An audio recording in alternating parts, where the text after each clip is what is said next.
¿Qué tal? Muy buenos días tengan todos y todas. Vamos a dar inicio a nuestro curso del diplomado en farmacología. Me gustaría conocerlos a cada uno de ustedes, que se autopresenten. Si pueden encender las cámaras, mejor.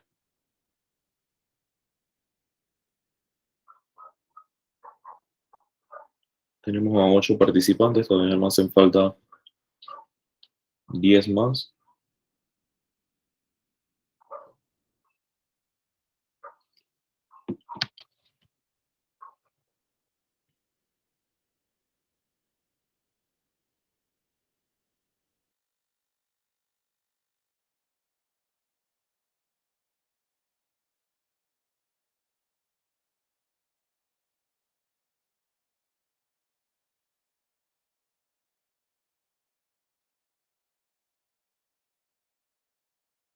¿Se puede escuchar?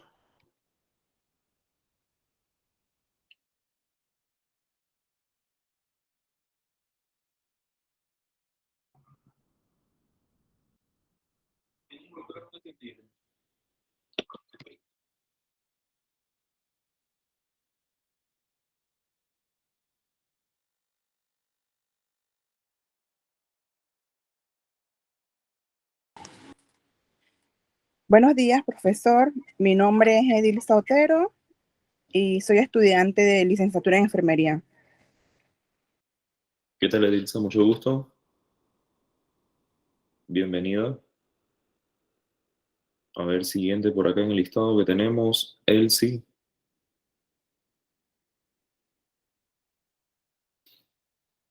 ¿Se encuentra Elsie? Buenos días, profe. Mi nombre es Ginny Bacubilla, soy estudiante de enfermería, tengo 26 años y bueno, vivo en Bocas del Toro, Almirante. Mucho gusto, Giniva. Bienvenida al grupo.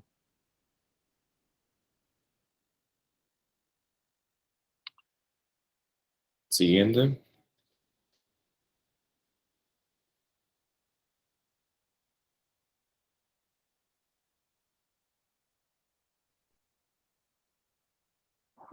Hola, buen día. Buenos días, Maricruz. Bueno, mi nombre es Maricruz Morán, soy tecnóloga médica y actualmente laboro en la Universidad de Panamá, en el Departamento de Farmacología y Toxicología. Ok, mucho gusto. Bienvenida. Gracias. Buenos días. Escuchan. Sí, le escuchamos, Elsie. Mi nombre es Elsie Bautista. Laboro en la ULAB David. Ok, perfecto, mucho gusto.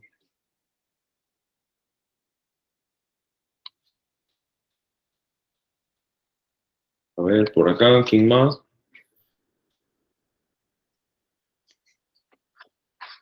Buenos días, mi nombre es Luis Parada, farmacéutico en el Ministerio de Salud en Bocas del Toro.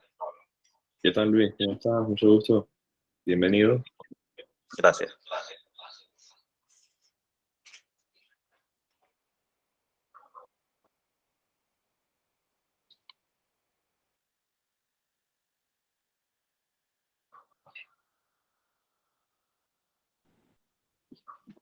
Buenos días, mi nombre es Katiuska Álvarez, soy paramédico en Minera Panamá. Mucho gusto, Katiuska, bienvenida. Buenos días, mi nombre es Gabriela Barría y actualmente trabajo en la Policlínica de San Carlos. Perfecto, Gabriela, mucho gusto. Buenas, soy Iris Bejarano. Actualmente soy farmacéutica en la Policlínica Nuevo San Juan de Colón. Mucho gusto, Iris, bienvenida.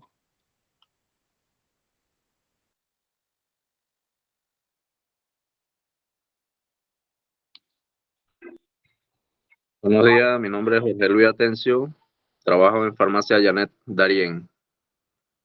Hey, Luis, mucho gusto, bienvenido.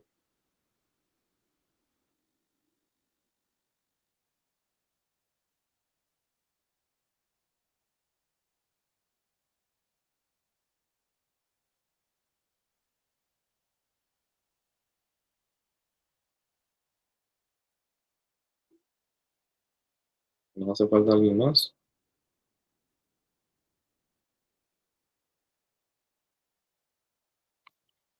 Ok, entonces vamos a continuar con lo que es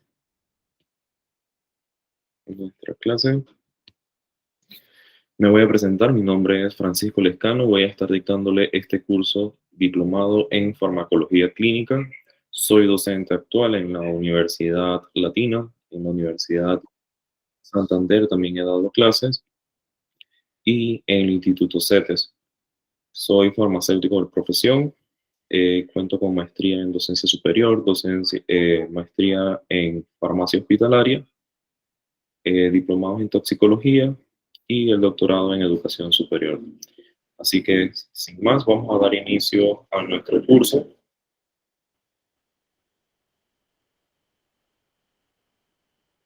Confirman solamente si pueden ver la pantalla, por favor.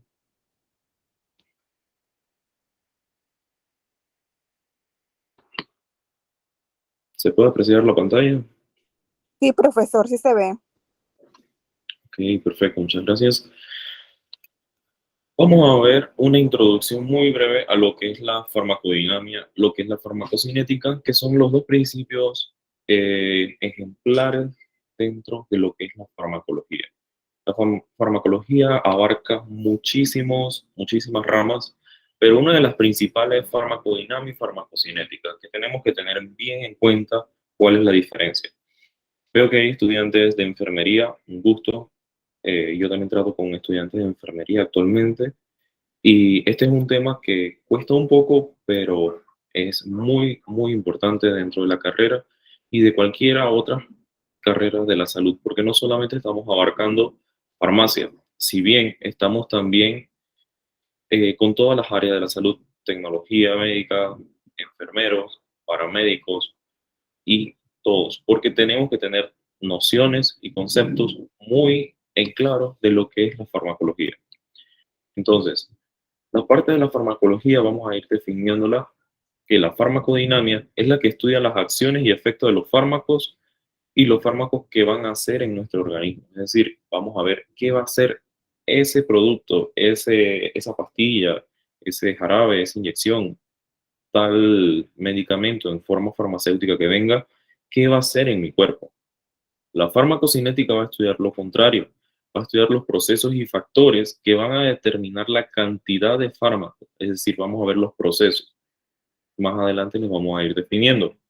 La farmacología terapéutica es aquella que estudia la aplicación del fármaco en el ser humano, es decir, vamos a ver para qué sirve.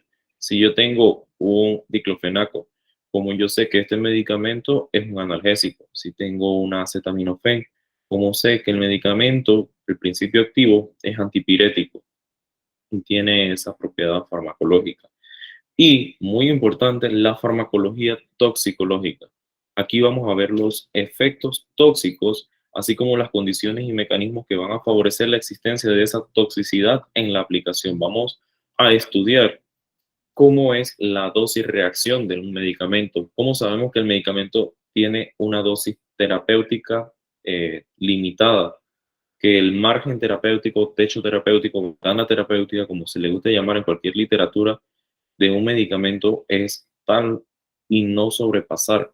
Cómo saber que cada 8 horas de un medicamento se debe tomar, cada 12, cada 24, cada 72, etcétera. Muy importante diferenciarlo, como lo acabamos de definir. Farmacodinámica es centrarse en medicamento hacia el organismo. Es decir, vamos a estudiar la concentración, cómo el organismo va a recibir eso para ejercer un efecto.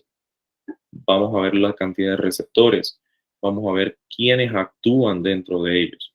En farmacocinética, vamos a ver el organismo hacia el medicamento, es decir, cómo nuestro organismo va a asimilar este medicamento de acuerdo a la dosis. Y muy importante, vamos a ver estas siglas que se llaman LATME: liberación, absorción, distribución, metabolización y excreción.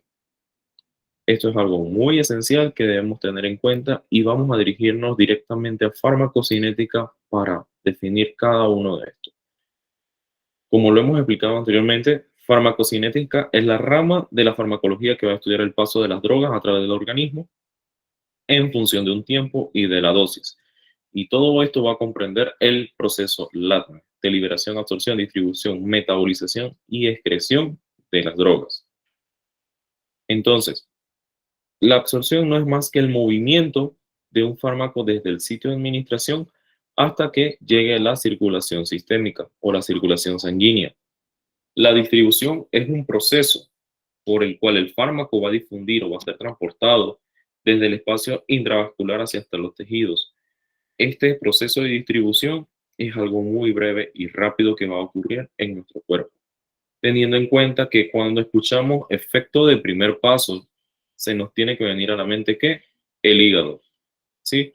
Es donde vamos a pasar al proceso de metabolización y ojo, cuando hablamos de distribución, aquí ya este proceso no tiene vuelta atrás. Es decir, que el paciente una vez llegue a esta etapa de distribución, el medicamento no puede ser retomado. En un proceso de absorción por error, digamos, tenemos un paciente infante que tomó tal medicamento, nosotros podemos actuar con un lavado gástrico, inducir el vómito, etc. Pero en el proceso de distribución, nosotros ya aquí, una vez transportado al espacio intravascular, ya el medicamento no tiene vuelta atrás.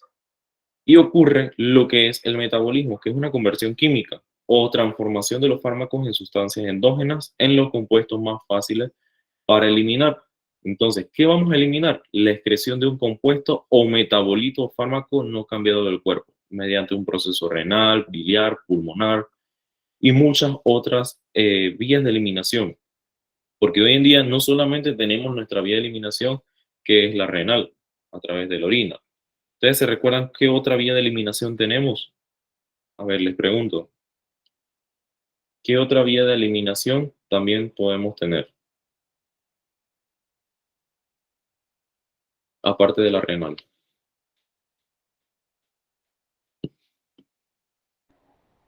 Buenos días, profesor. Mi nombre es Charlotte. También tenemos por el sudor. Esa es también Correcto, otra vía de eliminación, a veces hasta las lágrimas. exacto, muy bien. Excelente, Córdoba. ¿Quién más me aporta algo? Por la leche materna también he escuchado y mediante la excreción. Excelente, Cubilla.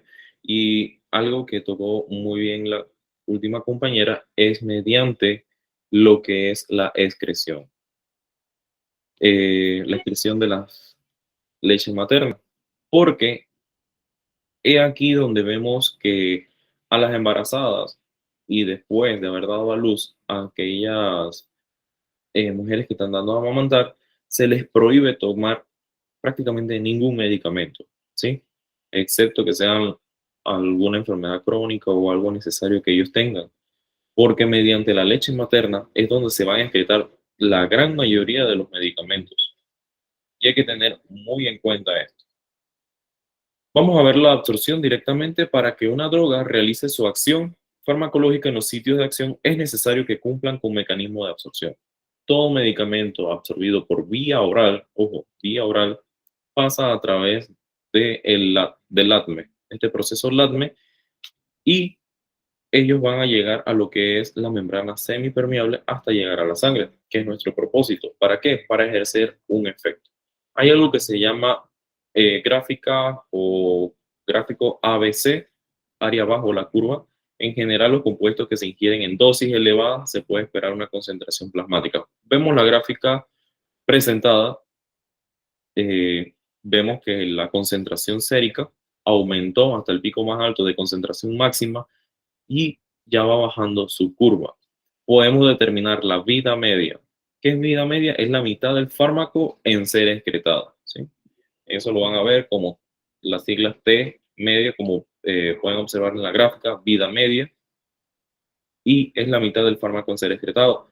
Y en un menor tiempo vemos el área bajo la curva que ya ha ido decayendo. Entonces, ¿para qué nos es necesario tener este gráfico ABC?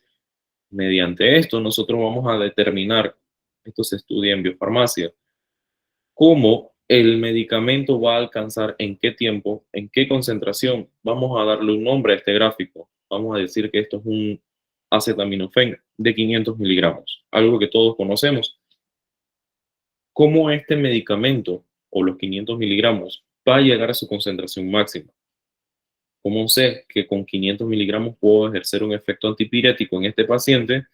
Y vamos a ir creciendo hasta llegar a la solución en la patología. Ahora bien, si el paciente requiere una dosis más, ¿cuándo saber? Mediante esta gráfica nosotros vamos a determinar si el paciente en el tiempo determinado, cabe 6 horas, necesita o requiere una dosis para aumentar la concentración sérica. Y aquí con esto podemos determinarlo. Ahora bien, la absorción va a depender también de la vía de administración empleada y del grado de ionización o liposolubilidad de la droga. Las drogas pueden ser liposolubles o hidrosolubles. Como la misma palabra lo dice, lipo viene de grasa. Entonces vamos a ver si estas drogas van a ser aptas o el paciente las va a manejar de manera correcta para entonces emplearla y ver su grado de liposolubilidad. En la vía de administración empleada también vamos a ver si es vía oral, una vía transdérmica, vía tópica, etc. Y teniendo en cuenta los factores que influyen, que son las características del fármaco y excipiente, la concentración de la droga, tamaño, vehículo, acuoso, oleoso, la envoltura protectora que vaya a tener este fármaco. Existen hoy en día muchísima tecnología farmacéutica, que si de liberación prolongada, medicamentos orobucales, medicamentos que pueden perdurar en nuestro cuerpo mucho más tiempo, y la concentración o droga de este medicamento y los vehículos que se utilizan, que son los excipientes, ayudan a que el medicamento, uno, tenga una mejor aceptación por el paciente disminuya los efectos adversos, porque muchos otros medicamentos de por sí tienden a producir efectos adversos, pero gracias a la tecnología farmacéutica y a los excipientes podemos disminuir y contrarrestar un poco todas estas cosas. Otros factores que van a influir es el área y tamaño de la superficie de absorción, el tiempo de la droga que permanece en contacto con dicha superficie, contenido intraluminar, la flora local también. A esto lo podemos acreditar directamente a lo que es una vía tópica, un parche, una crema, un ungüento, cualquier otra de estas vías de administración tópicas que podemos conllevar a que una superficie de absorción no es la correcta. Por ejemplo, existen parches de ribastigmina que son utilizados para lo que es el Alzheimer. Si estos parches no son colocados correctamente en el área, el paciente no va a tener una aceptación, ¿correcto? Entonces, vamos a ver que mediante la superficie de absorción, si no es la adecuada, el paciente no va a tener resultado en su terapia farmacológica. Entonces, nosotros tenemos que velar por lo que es la absorción. A nivel oral o gastrointestinal, la mayoría de los fármacos se van a absorber mediante el tubo digestivo por una difusión pasiva. Y existen variables que van a depender del paciente, que pueden influir desde la velocidad de absorción hasta la cantidad de droga absorbida. Cabe destacar que hay algo que se llama biodisponibilidad, chicos. La biodisponibilidad es muy importante en cada uno de los pacientes, ya que la biodisponibilidad va a realizar o es la que es importante en el medio oral. Si un paciente se toma 500 miligramos de acetaminofén, los 500 miligramos no van a ejercer el efecto en su cuerpo.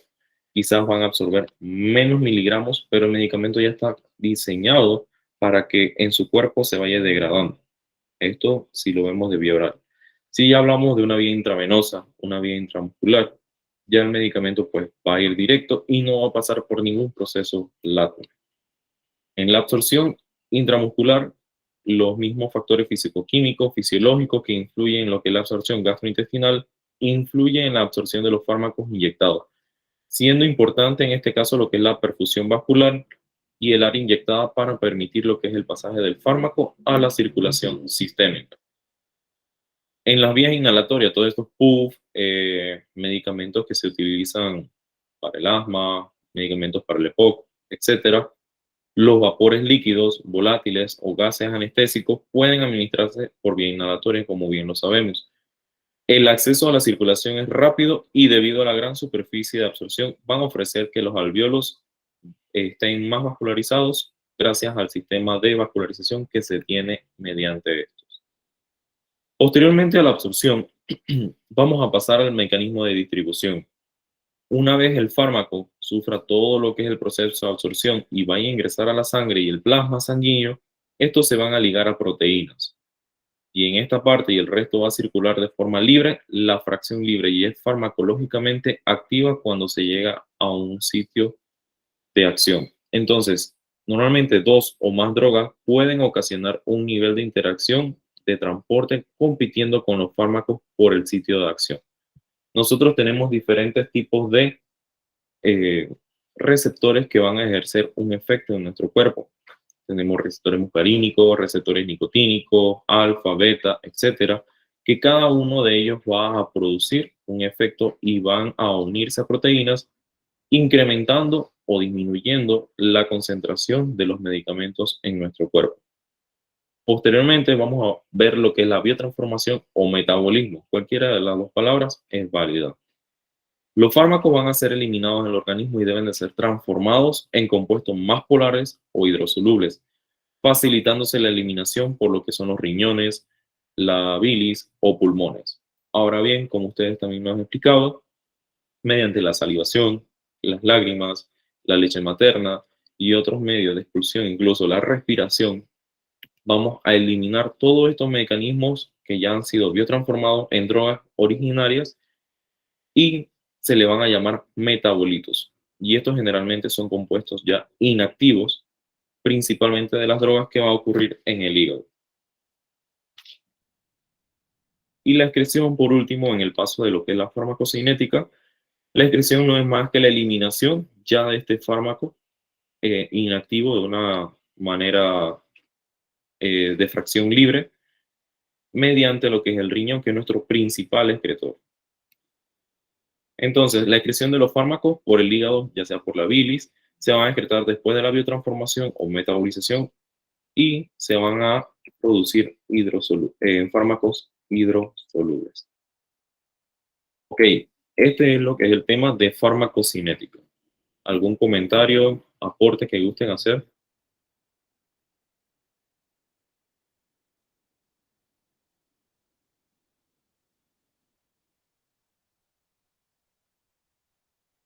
¿Les escucho?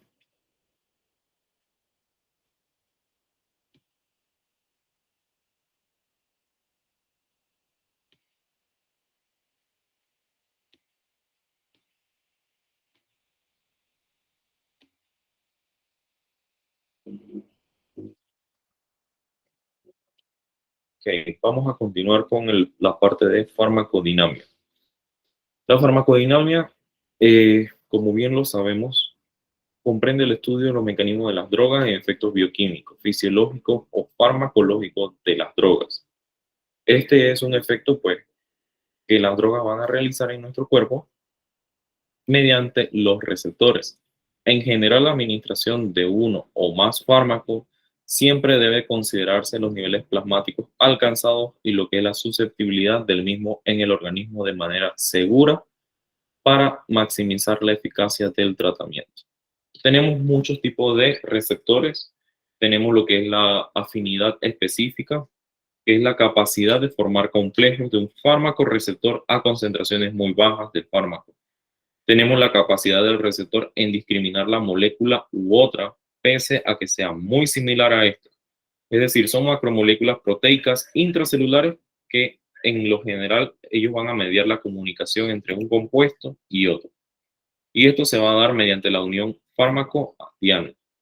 Y esto es una modificación entre las células que va a aumentar, disminuir o inhibir la función de cada una de ellas. Tenemos lo que es el antagonismo de los fármacos, que es una reacción que establece entre agonista y antagonista. tenemos que tener en cuenta lo que es la afinidad y la eficacia. La afinidad, vamos a ver el antagonismo competitivo y el antagonismo no competitivo. En el competitivo vamos a ver que actúan en el mismo lugar de acción y van a desplazarse hacia la curva hacia la derecha. Y en el no competitivo vamos a ver que actúan en un lugar distinto a su sitio diana.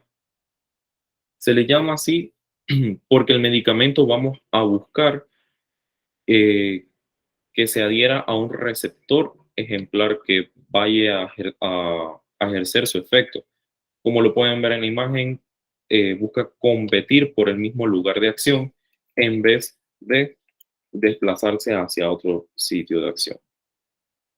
Denme un segundo y ya les presento.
Ok, les voy a presentar este video que nos va a comentar sobre la farmacodinamia.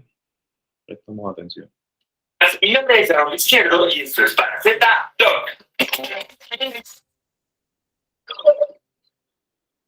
El día de hoy hablaremos acerca de la farmacodinamia, que estudia de qué se encarga. Así que, comencemos. La farmacodinamia es la rama de la farmacología que se encarga de estudiar el actuar de un fármaco dentro del organismo. Ya vimos que la farmacocinética estudia qué le hace el organismo a un fármaco. La farmacodinamia estudia qué le hace el fármaco al organismo. En sí, la farmacodinamia va a estudiar, por ejemplo, el mecanismo de acción, la acción farmacológica del fármaco, va a estudiar todos los cambios conformacionales que hace ese fármaco dentro de la célula, tanto a nivel fisiológico como a nivel molecular. ¿Qué es la acción farmacológica? La acción farmacológica es el resultado final de utilizar un fármaco determinado. Un mecanismo de acción es el conjunto de procesos por el que va a pasar el organismo para poder llegar a esa acción farmacológica, a ese resultado. ¿Qué es un receptor farmacológico? Un receptor farmacológico es la estructura diana a donde va a llegar el fármaco. Es una macromolécula donde interactúa el fármaco para generar un cambio en la función celular. Los receptores pueden estar localizados en el plasma sanguíneo, en la membrana celular, en el citoplasma o inclusive en la membrana nuclear. Si bien algo muy importante es que los receptores y los fármacos generan un complejo fármaco-receptor. ¿Qué es esto de complejo fármaco-receptor? Es la unión del fármaco con el receptor que genera un efecto biológico. Existen diferentes tipos de receptores. Por ejemplo, tenemos a las enzimas que pueden ser activadas o inactivadas por el fármaco. Tenemos proteínas transportadoras que se encuentran en el plasma sanguíneo. Y también vamos a tener proteínas estructurales, como son los canales iónicos, las proteínas acopladas a proteína G, las proteínas que se unen a enzimas y las proteínas intracelulares. Por acá les puse una imagen bien chida para poder hablar de los receptores. Los receptores estructurales pueden ser, por ejemplo, los canales iónicos. Este es un canal iónico, tiene su receptor y justamente cuando se une el fármaco, este canal iónico puede ser activado o inactivado. En este caso tenemos una proteína unida a una enzima. Tiene su receptor, viene el fármaco, activa esta proteína y libera la enzima. Esta enzima va a generar un proceso dentro de la célula que va a modificar la función celular. Por acá tenemos los otros tipos de receptores. Por ejemplo, tenemos una proteína acoplada, proteína G, cual tiene su receptor, viene el fármaco, activa la proteína y se libera la proteína G. Estos son los más comunes en el organismo y son súper importantes de conocer. Y tenemos los receptores intracelulares. Para esto, el fármaco tiene que pasar por la membrana celular y buscar dentro del citoplasma a su receptor. Puede estar en el citoplasma como puede estar también dentro de la membrana nuclear. ¿Qué es un segundo mensajero? Un segundo mensajero es una proteína que desencadena un proceso metabólico cuando es activada la proteína a la que estaba acoplada, como por ejemplo las proteínas acopladas a proteína G. Tenemos por acá la proteína, tenemos su receptor, viene el fármaco, activa a la proteína y esta proteína libera a su segundo mensajero. Es ese segundo mensajero el que genera el proceso metabólico. Eso es un segundo mensajero. Ahora estudiemos qué son los agonistas y los antagonistas. Los fármacos no generan procesos nuevos, sino que simplemente imitan un proceso metabólico que ya existe o lo desencadena. Cuando un fármaco desencadena un proceso metabólico se le llama agonista. Cuando simplemente lo bloquea o no hace nada, o sea, llega al receptor pero no hace nada, no tiene ninguna actividad, se le llama antagonista. De los agonistas, es decir, de los que desencadenan una función, hay tres tipos: los completos, los parciales y los inversos. Para esto vamos a tomar un ejemplo. Supongamos que yo leo 20 hojas en una hora. En una hora yo leo 20 hojas. Si yo consumo un medicamento y ahora en vez de leer 20 hojas, leo 40 hojas, es decir, aumento mucho mi efecto basal, soy un agonista completo. Pero en el mismo caso de que yo no lea 20 hojas en una hora, sino que consumo un fármaco y ahora leo 25 hojas, no tengo un efecto tan potente, entonces soy un agonista parcial. Ahora bien, si yo sí voy a leer, o sea, sí voy a desencadenar el proceso leer, pero ya no lo voy a hacer sobre mi nivel basal, sino por debajo. ¿Ok? Esto es un agonista inverso. Por ejemplo, en el mismo caso, ya no leo 20 hojas, sino que voy a leer 5 hojas en una hora. Esto es un agonista inverso. Este es mi nivel basal, esto es muy aumentado, entonces es un agonista completo. Aquí tengo un agonista parcial y aquí tengo un agonista inverso. Ahora hablemos de los antagonistas. Los fármacos antagonistas no desencadenan ninguna función. Y hay dos tipos: los antagonistas competitivos y los antagonistas no competitivos. Acá les puse un dibujito bien chidoris. Vamos a ver por qué. Resulta ser que estas bolitas verdes que ven son los antagonistas, ¿ok? Uno es un antagonista competitivo y el otro es un antagonista no competitivo. Y acá, estas bolitas que tenemos son agonistas.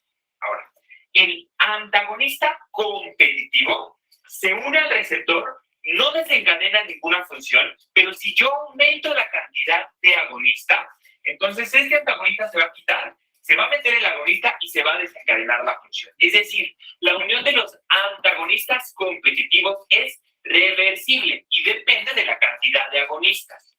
En el caso de los antagonistas no competitivos, yo tengo aquí mi antagonista, se une al receptor, pero su unión es irreversible. Yo puedo meter y meter y meter agonistas, pero él no se va a mover, ¿ok?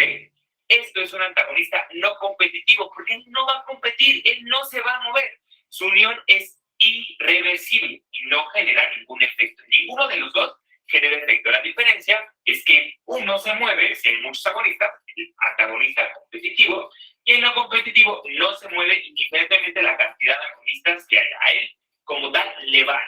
Entonces, recordemos, los agonistas imitan una acción, desencadenan una acción. ¿Ok? Ahí tenemos el fármaco, se une al receptor y desencadena una acción. Los antagonistas no hacen nada. Se unen, ¿ok? Pero no desencadenan nada. No pasa absolutamente nada cuando se une el antagonista al receptor. Ahora bien, ¿qué es el alosterismo? Los receptores alostéricos son receptores que tienen dos puertas, una puerta principal y una puerta secundaria. En la puerta principal es donde va a introducirse el elemento endógeno que desencadena una actividad. Y la puerta secundaria es una puerta que puede activar o inactivar dicho receptor. el fármaco va a actuar en esta puerta secundaria. Bien, el fármaco se une a esta puerta secundaria y puede activar el receptor, haciendo que entren más moléculas endógenas, se haga más la función, lo activa, o puede hacer todo lo contrario, lo inactiva. A esto se le llaman receptores alostéricos. Es decir, no entra el fármaco directamente en la puerta principal y por aquí no va a hacer su efecto. Más bien, actúa en la puerta secundaria modificando el comportamiento del receptor. Definamos ahora qué es eficacia y afinidad. La afinidad de un fármaco es la fuerza, la facilidad con la que se une ese fármaco al receptor. Por ejemplo, yo puedo tener mucha dosis de un fármaco en sangre, pero el fármaco no se une al receptor. Eso significa que el fármaco tiene poca afinidad. Puedo tener muy poca dosis de un fármaco y el fármaco se une con mucha fuerza a ese receptor, con mucha facilidad. Entonces tiene una afinidad muy alta. ¿Qué es la eficacia? La eficacia es la facilidad con la que ese fármaco genera un efecto. Por ejemplo, yo puedo tener un fármaco que tiene mucha afinidad, pero no tiene eficacia, no genera ningún efecto.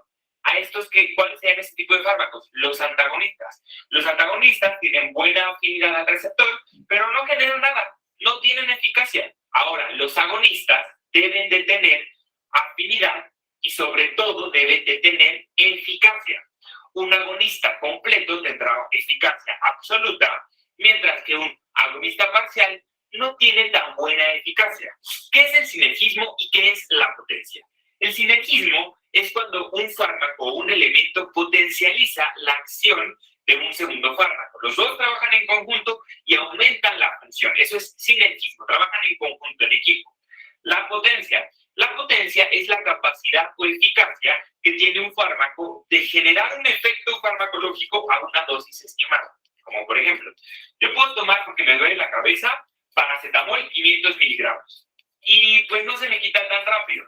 Pero si tomo naproxeno y estoy tomando 250 miligramos y se me quita súper rápido. Entonces, el naproxeno tiene más potencia que el paracetamol. O sea, se refiere a la facilidad con la que llegas a ese efecto terapéutico a una menor dosis. Hablemos entonces sobre las dosis. Tenemos, por ejemplo, la dosis subóptima o ineficaz, que es la máxima cantidad de un fármaco donde yo no genero efecto terapéutico. A eso se le conoce como dosis subóptima o ineficaz. Dosis mínima es la mínima cantidad de un fármaco donde ya comienza a tener un efecto terapéutico. Dosis máxima es la máxima cantidad de un fármaco donde yo tengo un efecto terapéutico pero no genero ningún efecto tóxico. ¿Qué es una dosis terapéutica? Es la dosis que está entre la dosis mínima y la dosis máxima. ¿Qué es la dosis tóxica? Es todo lo que está por encima de la dosis máxima que ya genera un efecto tóxico. Ya entendiendo esto, podemos entender que es un efecto primario, un efecto secundario, un efecto colateral y un efecto tóxico. Un efecto primario es aquel efecto deseado que yo quiero obtener dentro de esta dosis terapéutica. Un efecto secundario es un efecto que ocurre dentro de esta dosis terapéutica, pero que yo no tenía pensado que iba a ocurrir. Yo no sabía que podía ocurrir. ¿Ok? Es indeseado el efecto secundario. Y un efecto colateral es un efecto que ocurre que yo sabía que podía ocurrir, no es el deseado y está dentro de esta dosis terapéutica. ¿Ok? La diferencia entre el efecto secundario y el efecto colateral es que el efecto secundario yo no tenía pensado que iba a ocurrir. En cambio, el efecto colateral es muy probable que ocurra porque está dentro del mecanismo de acción del fármaco. Ahora, ¿qué es el efecto tóxico? Es aquel efecto que ocurre cuando yo estoy aquí en la dosis tóxica de un fármaco. Y bueno, neuronas, esto fue todo por el... Ok, chicos, una vez explicado este video, damos inicio entonces al siguiente tema.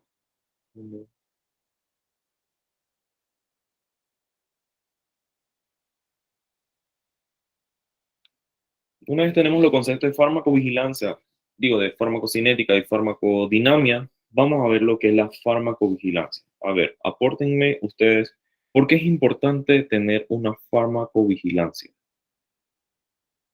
¿Qué viene a su mente cuando hablamos de farmacovigilancia? ¿Con qué lo podemos relacionar? ¿Qué nos describe la palabra farmacovigilancia?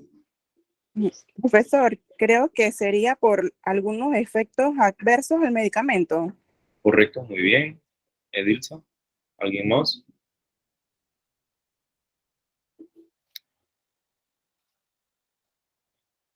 ¿Qué entienden por farmacovigilancia?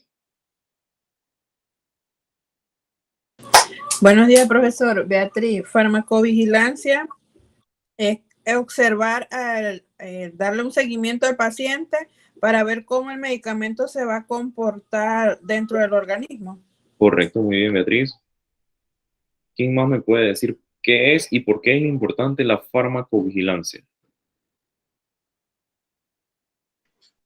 Buen día. La farmacovigilancia es el monitoreo del medicamento después que ya ha pasado toda la fase de estudio. Se sigue monitoreando durante el periodo de venta. Exacto, muy bien, Luis Paradas.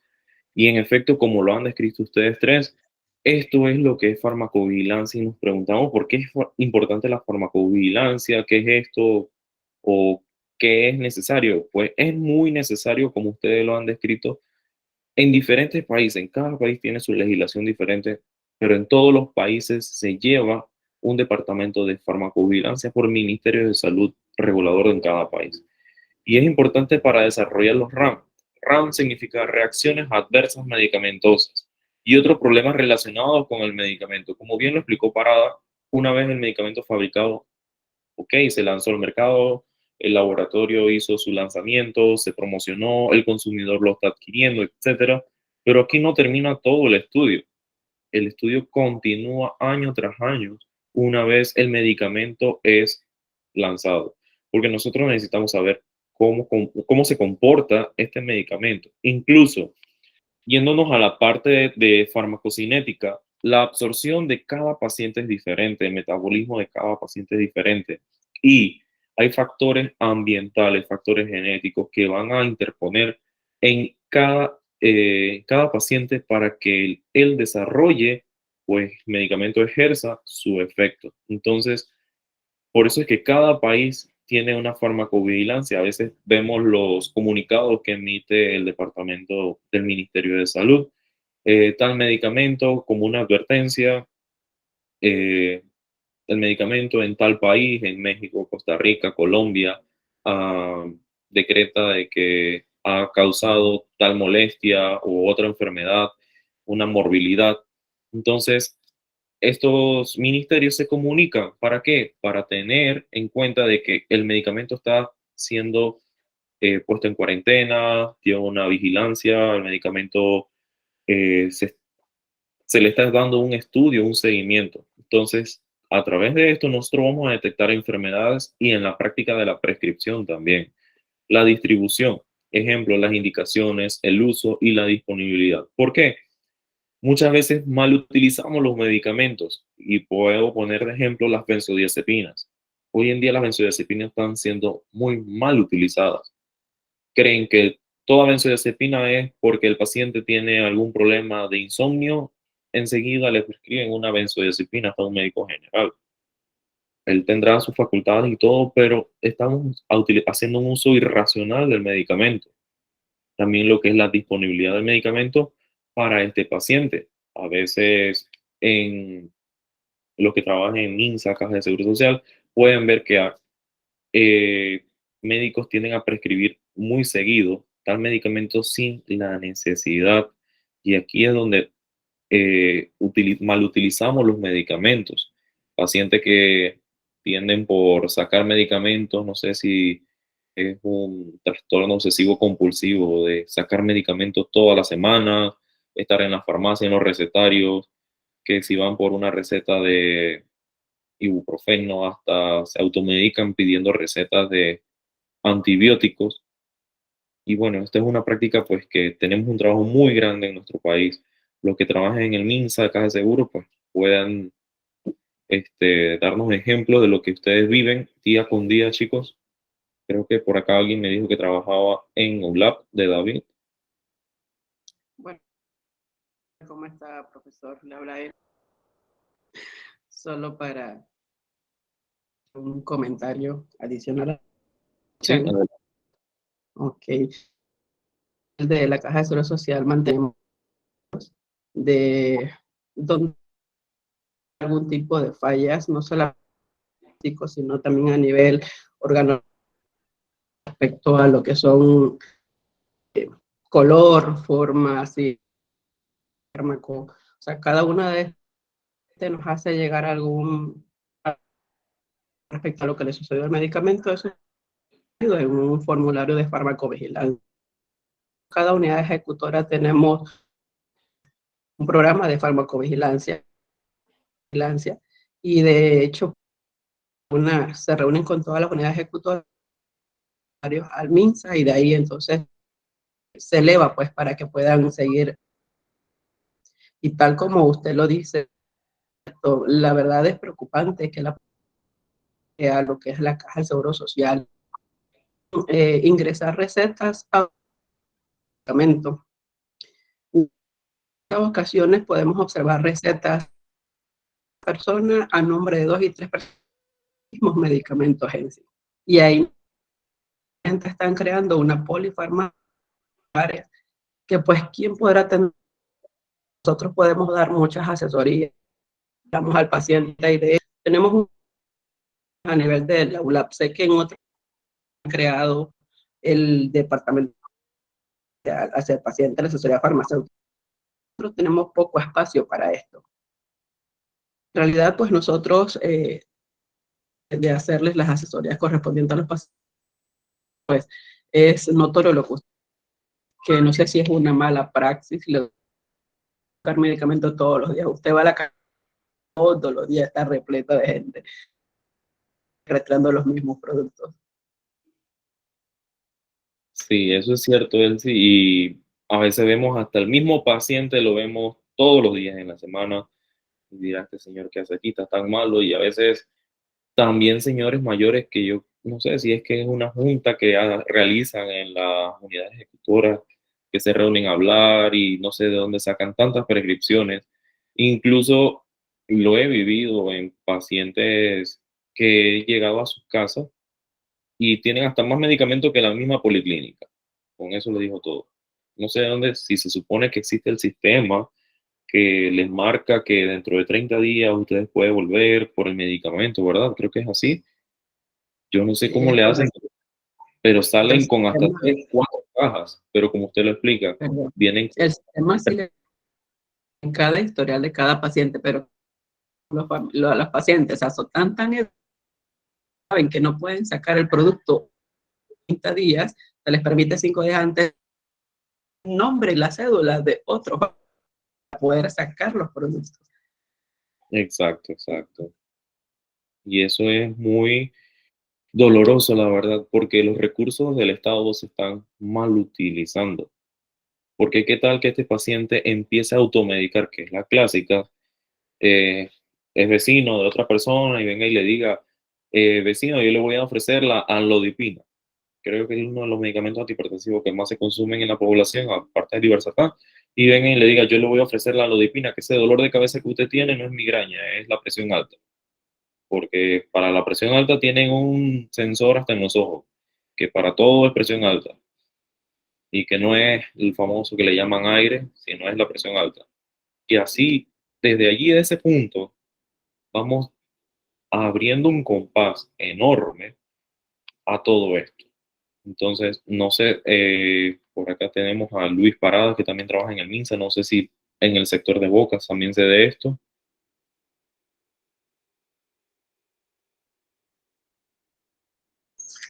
Sí, es correcto. Esto es un mal que se percibe en todas las unidades ejecutoras, en todas las provincias. O sea, eso es algo muy extenso. Y es una problemática que a diario se trata de controlar, pero a veces es difícil, es difícil. Siempre buscan la forma de evadir estos controles. En efecto, es muy cierto lo que ustedes mencionan y sí es de un trabajo riguroso en estudiar que el paciente, ejemplo, tenemos a Beatriz González, si la paciente Beatriz González consume amlodipina, durante 3 meses consecutivos y al cuarto mes, quinto mes ya no la consume, se le llame o se le llame en su historial, Beatriz, ¿por qué no está tomando su medicamento? El médico no la ha prescrito o otra, pero sería un trabajo muy arduo. Porque ustedes se imaginan la cantidad de pacientes que se tienen en las unidades ejecutoras, eh, enorme, pero fuese ideal que se hiciese ese trabajo. Porque ahorita yo puedo agarrar una receta y una cédula y escribo cualquier nombre. Y en la unidad ejecutora me la van a dar, siempre y cuando no haya protocolo del medicamento. Pero uno de los trabajos que se debería de realizar en farmacovigilancia sería este, que fuese pues lo ideal para eh, erradicar este problema que se tiene en nuestra población. Dentro de esto vamos a ver lo que es la calidad y composición de los medicamentos también fabricados. Como bien lo explicaron, si el medicamento tiene una falla de fabricación, muchas veces pasa con las tabletas Liquid Gel, que decimos que es un problema de fabricación. Sin embargo, no es un problema de fabricación, sino un problema de almacenaje y manejo. En una de las distribuidoras pude observar de que empezaron a presentar quejas de un medicamento en Liquid Gel que se llama Duopas, ibuprofeno con butiliricina, y cabía destacar de que el medicamento decían que no sé si lo han visto, la Duopas, que es en Liquid Gel, el medicamento venía derramado, la cápsula en gel se había roto y todo el envoltorio estaba manchado, etcétera. Y esto se elevó a la fábrica del laboratorio Schalberg y todo, o sea, el reporte que ellos entregaron, todo estaba excelente. El manejo, la temperatura y todo. ¿Cuál era el problema? En los centros de distribución de esta farmacia, fue en caso privado, en las farmacias privadas no manejaban las temperaturas correctas. Agarraban los medicamentos y los colocaban incluso en cajones al sol. ¿Qué iba a pasar con este medicamento? Desde que sabemos que el medicamento pierde la cadena de frío, pierde las temperaturas y todo esto, ya el medicamento no va a funcionar igual. Y es lo que pasó con estas cápsulas Liquid Gel. Les presento este ejemplo, pues, porque es algo que tenemos que ver con la calidad y manejo de los medicamentos, porque ustedes quizás pueden presentar o pueden reportar lo que ustedes entreguen desde el mostrador hacia el paciente, pero no sabemos lo que hay atrás. ¿Qué pasa en el centro de distribución de la caja de seguros? ¿Qué pasa en el centro de distribución de una empresa privada? ¿O qué pasa en el centro de distribución de esta distribuidora o agencia distribuidora? Entonces, he aquí un problema también y que esto lo conlleva lo que es la farmacovigilancia. Velar de que el medicamento lleve toda la temperatura correcta, todo el manejo de almacenamiento y transporte adecuado. También vamos a ver localmente y los diferentes laboratorios fuera del país, el uso de plantas medicinales. Esto es algo inevitable en nuestro país. Creo que más del 50% consume lo que son plantas medicinales y esto puede provocar una toxicidad. Una de las principales plantas medicinales que interactúan es la hierba de San Juan. No sé si ustedes la conocen o han escuchado de ella.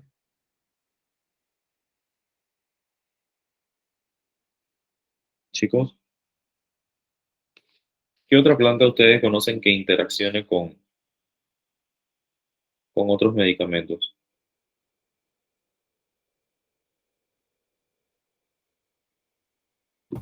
El cedrón. El El cedrón, cedrón, guavito amargo. ok, el huevito amargo. Ese no lo conozco. Pero sí, muchas plantas hoy en día tienen interacción farmacológica y nosotros tenemos que tener conocimiento de qué plantas son, porque tenemos que entregar el medicamento a nuestros pacientes o debemos llevar una asesoría a nuestros pacientes, ya sea por parte de enfermería, por parte de tecnología médica, aquellos tecnólogos que tengan que dar alguna asesoría o también los paramédicos cuando atienden a estos pacientes, saber qué medicamento está tomando, si está tomando una aspirina, el paciente no puede consumir tal otro medicamento o una planta, si el paciente es un paciente con cáncer, tenemos que tener en cuenta cuál otro medicamento tome y las diferencias prevalencias de enfermedades que pueda tener este paciente. Además, la información del medicamento en la fase precomercialización no es completa respecto a las posibles reacciones adversas. En esta fase de precomercialización, creo que alguien por ahí lo explicó, que existen fases, el medicamento pasa, etcétera. Sí. Y en esta fase todavía no sabemos ni siquiera qué puede o qué no puede causar el medicamento.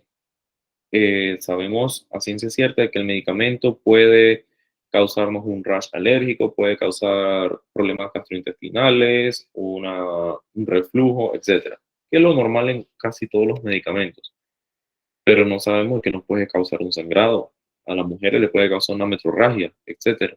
Entonces, la información en animales, que es donde hacen las pruebas, es algo muy insuficiente para predecir la seguridad de un fármaco en humanos. A veces vemos que el medicamento fue probado o la inyección tal fue probada. Por ahí estuve viendo noticias de que una inyección una vacuna, perdón, contra el VIH fue probada en tantos pacientes, etcétera, pero no sabemos qué lleva o qué arrastra con esto las pruebas que están realizando. Entonces, la información obtenida a menudo no es completa sobre las RAM, las reacciones adversas medicamentosas. Y tenemos reacciones adversas medicamentosas frecuentes, graves, infrecuentes.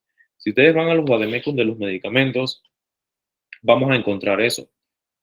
Reacciones adversas medicamentosas comunes, tal. Las graves pueden ser esta y esta. Y las muy extrañas, poco frecuentes o infrecuentes van a ser tal y tal.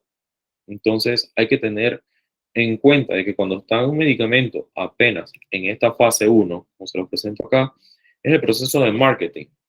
Un proceso de que el medicamento no se sabe quizás la reacción adversa que puede causar un rash, puede causar un dolor de cabeza, cefalea, algún problema gastrointestinal.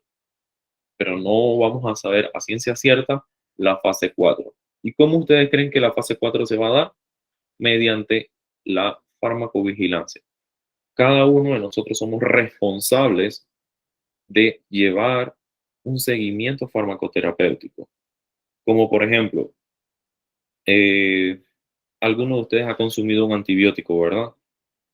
Digamos una levofloxacina de 750, que es algo un poquito pesada. ¿Y qué efectos adversos pueden experimentar, ya sea con la levofloxacina u otro antibiótico que ustedes hayan consumido? ¿Qué es lo primero que presenta un antibiótico al momento de consumirlo? Puede ser las diarreas que causan. Diarreas, muy bien. ¿Qué más? Algún tipo de rash. Rash alérgico, muy bien. ¿Qué más nos puede presentar un medicamento? Normalmente antibióticos lo digo porque son uno de los más delicados.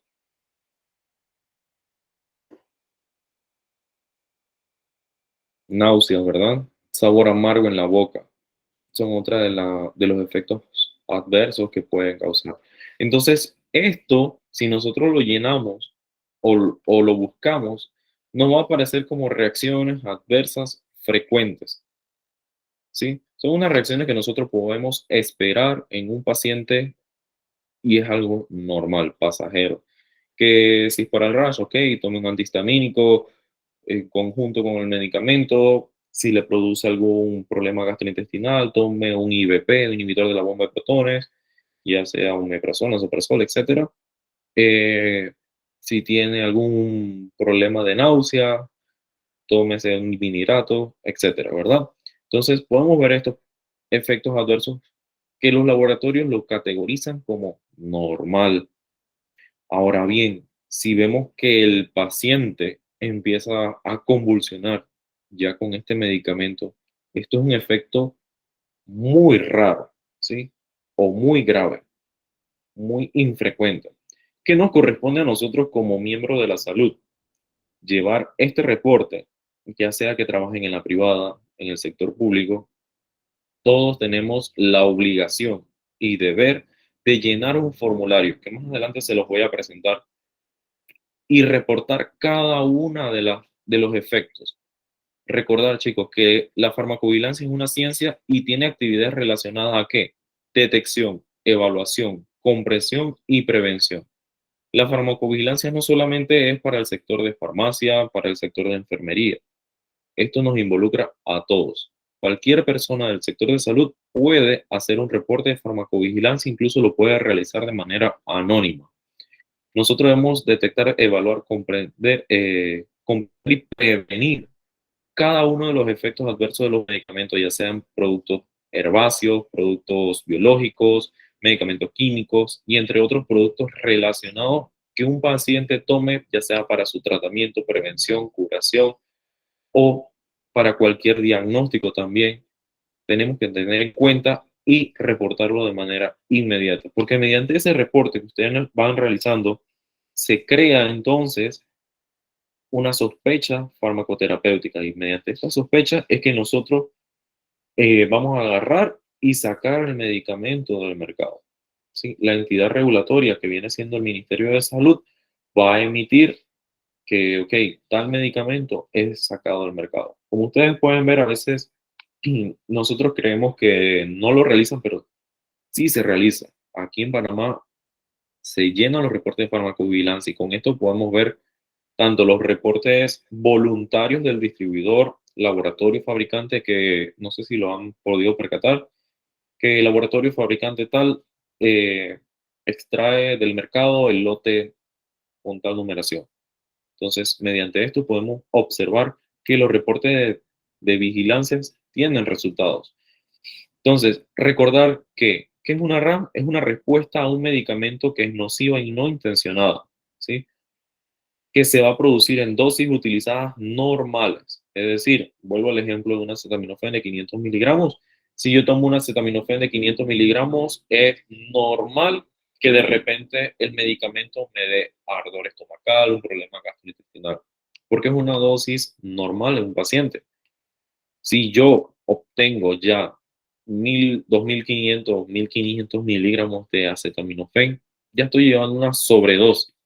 Entonces, allí sí no es normal de que yo experimente una RAM, sino que voy a experimentar una RAM grave por una toxicidad. También lo que es la profilaxis del tratamiento, modificación o función fisiológica. Esta es la definición pues, que nos da la OMS, Organización Mundial de la Salud, en el 2001. El término incluye también todas consecuencias clínicas perjudiciales derivadas a lo que es la dependencia, abuso, uso incorrecto de medicamentos, incluyendo las causadas por el uso fuera de las condiciones autorizadas, la causa de por errores en medicación. Con esto nos vamos también a que hoy en día malutilizan el medicamento, porque el medicamento produce un efecto adverso, voy a malutilizarlo, como por ejemplo la clorfeniramina. Muchos pacientes tienden a abusar de que el paciente produce una somnolencia un poco fuerte, tienden a tomarse una clorfeniramina todas las noches. ¿Qué va a pasar con este cuerpo? Va a crear una resistencia. O no nos vamos tan lejos. Los que trabajan en farmacias privadas pueden observar de que muchos pacientes se nos van a buscar la famosa amoxicilina. ¿Por qué? Por un dolor de garganta. ¿Qué estamos creando con esto? ¿No es una resistencia? Una resistencia a antibióticos. Recuerden, cada antibiótico tiene su mecanismo de acción diferente y cada medicamento tiene su destino para cada enfermedad. ¿Qué otra reacción adversa medicamentosa o qué otro ejemplo ustedes me pueden mencionar, chicos?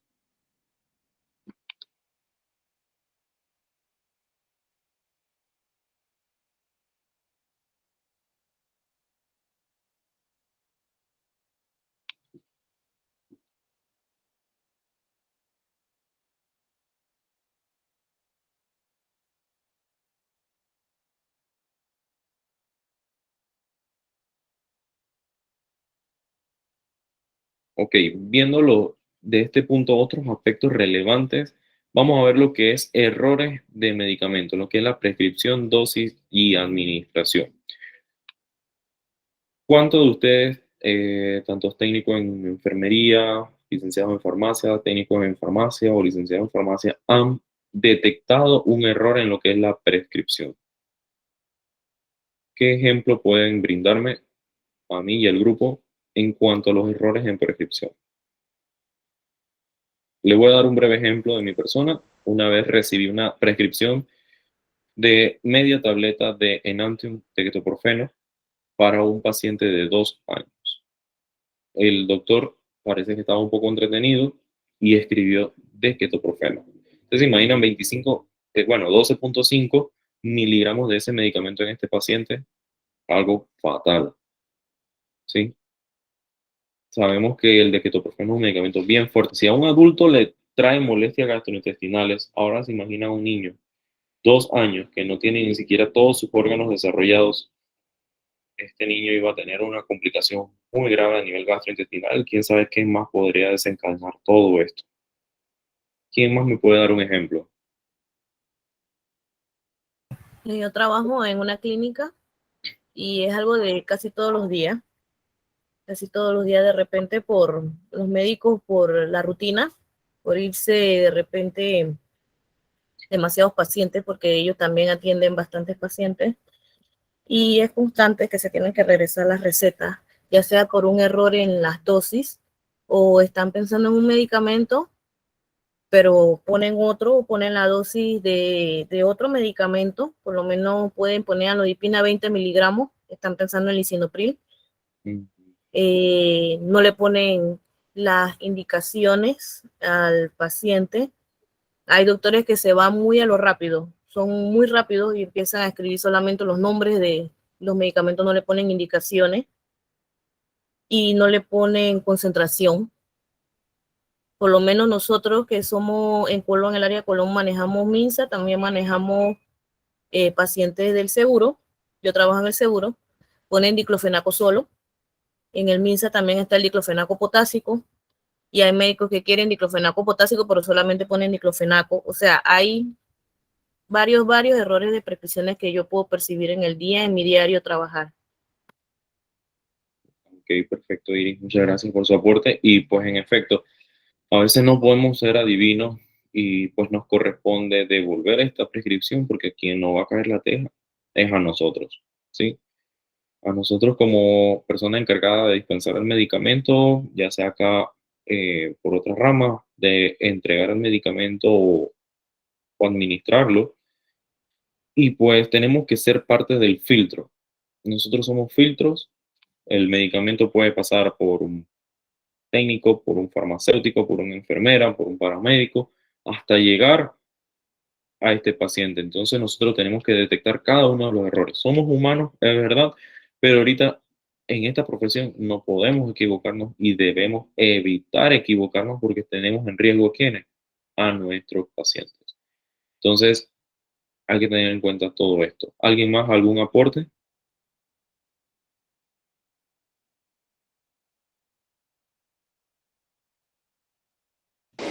Sí, profesor, lo que de aporte que iba a decir ya lo describió la compañera, que es algunos errores que te ponen el medicamento, pero no te ponen qué cantidad o qué dosis y por cierta cantidad de días, algunas cosas como esas. Ok, muy bien. Voy a hacer un poquito. Adelante. Recibimos una receta a nivel de una prednisolona. Todos sabemos que vienen 15 miligramos. La indicación de 2 añitos le habían puesto a tomar Estamos hablando de 35 miligramos de prednisolona. En estos casos, pues nos corresponde hablar con tuviéramos cerca, pues conversar con que cuando son recetas así a nivel, pues aquí le podemos reclamar, mire, esto tiene que tener más cuidado, corticoide, o sea, todos sabemos las cosas. Se lo procedimos a comentar a la paciente, se molestó porque dice que esa era la y que ella necesitaba su medicamento. Pues nos toca negar. Sabemos que los pacientes lo necesitan, pero es tarea nuestra, es responsabilidad por la salud de nuestros pacientes. También trabajo a nivel del por las tardes. Hace poco, tetita en la farmacia que ni siquiera llevaba el nombre. Por la cuenta que era una betaistina, 4 miligramos una vez al día, luego, y pudimos resolver al médico, justamente era propiamente de nosotros, y le devolvimos al paciente para que. Pero ¿qué pasa con los pacientitos a los que allí a la par y tiene que el paciente entonces traer al doctor para que pueda dar su prescripción y pueda comprar su medicamento? Pero si bien es cierto, pues tenemos una tarea farmacéuticos y es velar por los pacientitos y nuestros usuarios. Así es, Elsie. Muy bien, gracias por tu aporte. Y como lo mencionaste, dos personas se van a enojar en este proceso cuando nosotros neguemos. El paciente final, porque no va a entender de que lo que está haciendo el médico es algo errado, está equivocado. ¿Y quién se va a equivocar también? No va a pasar en todos los casos, algunos sí aceptan, son los médicos. Muchos médicos no les gusta que le digan que se equivocaron, esto está mal, y mucho menos que le digan o le devuelvan al paciente. Creo que se enoja mucho, más cuando le devolvemos el medicamento, la receta con el paciente y le decimos que el paciente vaya y le diga que le corrija esa receta. Él no quiere aceptar su error y pues a veces nos vamos a buscar un problema y todo lo demás, etcétera, pero eso no importa. Siempre y cuando protejamos la salud de este paciente final, es lo importante. Contamos muchas situaciones a nivel de la de control. Sí, Todavía no saben o no la prescripción, la receta de completa con su debida prescripción, no para la concentración del producto, y a veces cada día. Cuando nos toca devolver atrás nuestro regaño, yo le digo a mis oye, ustedes pongan su mejor cara, tenemos que dar la cara ante farmacia de drogas y tenemos que cumplir pues con van en persona y nos dicen tienen que poner su dosis completa en no es tan fácil con el gremio de médicos porque a veces queremos imponer nuestras reglas por encima de los conocimientos. Es así. A nosotros nos ha tocado con los médicos para poder buscar a nivel de farmacias y drogas. Las recetas no vienen completas, las al pacientito de vuelta. Bastante grande que tenemos. Sí, es una lucha incansable, la verdad. Y ahora más que el Ministerio de Salud, hace poco estuve viendo una nota que mandaron, estaba tratando de buscarla, pero no la encuentro, que hablaba sobre la prescripción, sobre la correcta forma de prescribir un medicamento, enviaron, pero no la encuentro. Que algo que sabemos todos, que en la Ley 1 tenemos que los medicamentos se deben escribir en principio activo. Y entre paréntesis deberían describir el nombre comercial que se sugiere. Y es una obligación que se debe de llevar a los médicos. Sin embargo, pues, debido al marketing, debido al desconocimiento también muchas veces, porque hay médicos que se centran en un solo nombre comercial y se les olvida que existe un sinfín de otros medicamentos comerciales. A veces podemos buscar otras opciones, incluso hay medicamentos innovadores hoy en día que vienen en otras presentaciones o en combinaciones. Estuve viendo hace poco combinaciones que ni conocía, combinaciones que vienen de tiocolchicócido con otros medicamentos, ibuprofeno, por ejemplo, lo utilizan y lo combinan, incluso formas farmacéuticas innovadoras que vienen orobucales, vienen en tabletas de gel, en cápsulas de gel, perdón, para evitar de que el paciente se lastime el estómago. Entonces, chicos, viendo un aspecto importante y relevante, ya vimos lo que son los errores de medicamentos. También los reportes de falta de eficacia. El medicamento puede venir entero, el medicamento puede venir en su mejor presentación, etcétera. Pero, ¿qué pasa? Este paciente no va a recibir la correcta, acá me la mandaron, gracias, la nota que mandó el Ministerio de Salud. Y sí, de igual forma, la ley 1 que establece que el profesional médico debe de prescribir en letras legibles, de tal forma que el farmacéutico pueda comprender claramente cómo es el medicamento recetado. Así el farmacéutico recibe una prescripción de forma ilegible, debe de abstenerse a dispensar el medicamento y consultar con su médico prescriptor la receta. Esto es lo correcto que nosotros tratamos de hacer. Pero a veces algo bueno, pero a la vez es malo, es agarrar la prescripción y mandarla. Preguntar, ¿qué entienden ustedes? ¿Qué no sé qué? A veces ahí en los grupos puedo ver que, no sé si es un bingo, regalón o algo que dicen, tal medicamento, salen con otro medicamento y bueno, ¿cuál de los tres?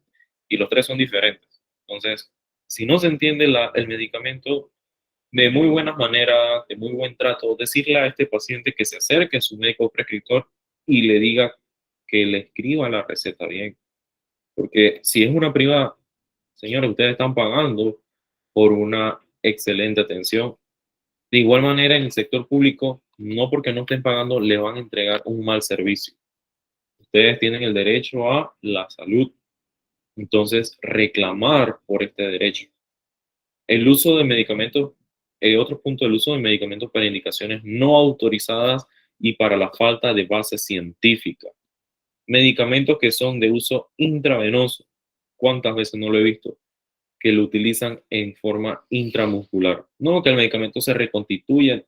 Busquen la literatura. ¿Dónde dice eso que el medicamento se puede reconstituir y utilizar intramuscular? En ningún lado. Que he visto medicamentos que lo utilizan para el control de peso, lo inyectan directo. Hay pacientes que hasta lo toman. Me causó risa de una paciente que llegó con la ampolla antes que la Virogrip venía en una sola ampolla, ahora viene en presentación individualizada por cada principio activo, pero en años anteriores la presentación de la Virogrip era una sola ampolla. ¿Qué sucede? Que esta paciente llegó, pidió la Virogrip en ampolla y adivinen qué hizo. Se la tomó, se la bebió vía oral y yo me quedé, ¿y esto qué? Y la paciente dice, no, ella hace el mismo efecto vía oral que por inyectable. Le digo, ¿quién le habrá dicho eso? Y discútanle, era una paciente súper cerrada, pero ¿qué se opta por esto? Pues no venderle más el medicamento, no dispensarle más este medicamento.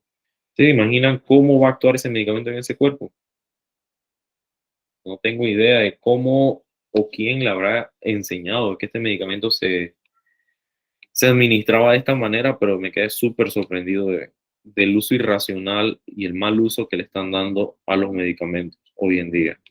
¿A ustedes les ha pasado una malutilización de un medicamento o qué han visto dentro de su práctica profesional?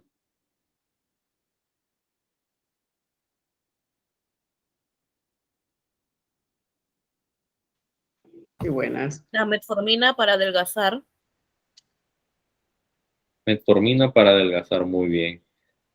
Y la combinan con levotiroxina y Orlistat. He visto esas combinaciones grandemente. Tienden a bajar los niveles de azúcares, cortando lo que es la cantidad de grasa, etcétera. Pero bueno, adelante, Zulay.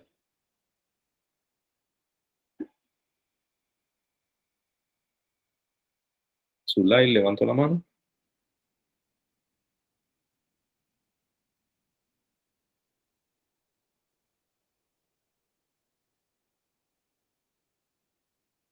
Zulay, ¿se encuentra?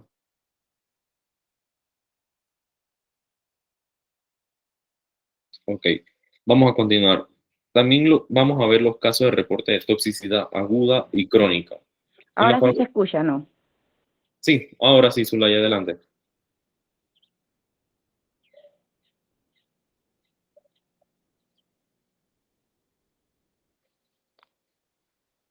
¿No? Sí, le escuchamos. En un gimnasio de la localidad, las chicas que entrenaban allí tomaban Lasix para bajar la disminución de líquidos, para verse más esbeltas? Wow. Sí, también se ha visto este caso de que utilizan los diuréticos para que bajar la cantidad de líquidos en el cuerpo, porque según ellos están hinchados es por la cantidad de líquidos o están gordos por la cantidad de líquidos en el cuerpo y no saben el daño que están causando a nivel renal. De igual manera, la metformina, como lo explicó la compañera, la utilizan para bajar los índices de azúcar, pero ¿qué están causando? Ellos se sienten bien porque la metformina de por sí, la gran mayoría produce diarrea. Y como están perdiendo, evacuando heces, creen que están bajando de peso. Sí va a producir una inhibición del azúcar. Sí, su glicemia va a estar por las nubes. Pero, ¿qué va a pasar cuando quitemos el medicamento del paciente? Digamos que este paciente está tomando la metformina durante unos 3 meses, 90 días tomándola. ¿Qué va a pasar cuando ya en el 4.º mes la quitemos? Este paciente va a tener una farmacodependencia. Su páncreas ya va a estar acostumbrado a no producirlo. Vamos a volver un páncreas vago. Entonces va a desencadenar un sinfín. ¿Y el paciente qué va a quedar? Va a quedar siendo posiblemente diabético, porque él mismo produjo esta enfermedad. Entonces, chicos, viendo lo que es la parte de farmacovigilancia, vamos a ver los casos de reportes de toxicidad aguda y toxicidades crónicas. En toxicidades agudas, vamos a velar de que este paciente no se nos vaya a complicar, no vaya el paciente a crear una enfermedad más, etcétera. Evaluación de mortalidad relacionada a los medicamentos. Podemos evaluar cuántos medicamentos van a ser reportados que producen una mortalidad. A ver, les pregunto, ¿ustedes recuerdan un medicamento que se llamaba talidomida? Hace muchos años, el medicamento fue desarrollado por una compañía de laboratorios Grünenthal, ellos son alemanes, creo, en el año 1957 a 1963. Solamente fueron 6 años. ¿Lo recuerdan? Sí. Bueno, ¿para qué era utilizado? A ver. Teratogénico. Sí, el medicamento era teratogénico. ¿Pero para qué fue Todavía se utilizado? utiliza, creo que para las náuseas, ¿no? Sí, creo que es de uso intrahospitalario. Sí, el medicamento fue utilizado o creado más bien para las náuseas, ¿sí? Náuseas durante los 3 primeros meses de embarazo de las mujeres, causando miles de malformaciones congénitas mediante la teratogenicidad. Y esto no lo precavió el laboratorio. Gracias a este caso, a esta desgracia, podríamos decir, porque muchos niños salieron con malformaciones, otros fallecieron en el nacimiento, fueron miles de casos reportados a nivel mundial. Y es aquí donde se creó este título que llevamos de farmacovigilancia. Gracias a esta desgracia, como le acabo de decir, que ocurrió a nivel mundial, la OMS creó el sector de farmacovigilancia para llevar a cabo cada uno de estos reportes que llevamos. El medicamento sí quitaba las náuseas, pero la paciente no sabía qué estaba complicándole más con el uso prolongado de este medicamento. Entonces hay que tener muchísimo cuidado con cada uno de los medicamentos y el abuso y mal uso de los medicamentos que se le esté dando. Interacciones adversas medicamentosas con otros fármacos, con alimentos y con productos químicos. También tenemos que tener en cuenta de que no solamente es lo que ingerimos, sino lo que también podemos tocar y oler. Podemos tener interacciones farmacológicas, incluso con desinfectantes que tengamos en nuestra casa. Uno de los más comunes, el cloro, ¿sí? El cloro tiende a producir náuseas, mareo, hipotensión, etcétera. Y entonces esto puede conllevar a que el paciente se complique de una u otra manera. La Organización Mundial de la Salud, de acuerdo a los artículos 2 de la Constitución, tiene el mandato para los países y miembros de que desarrollar establecer y promover estándares internacionales con respecto a los alimentos, productos biológicos, productos farmacéuticos y productos similares.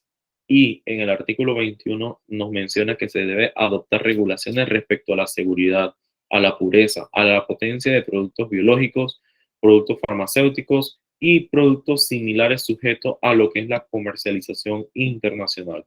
Entonces, ya no es solamente algo que el país adopte como una prevención, sino que es obligatoriedad por medio de la OMS.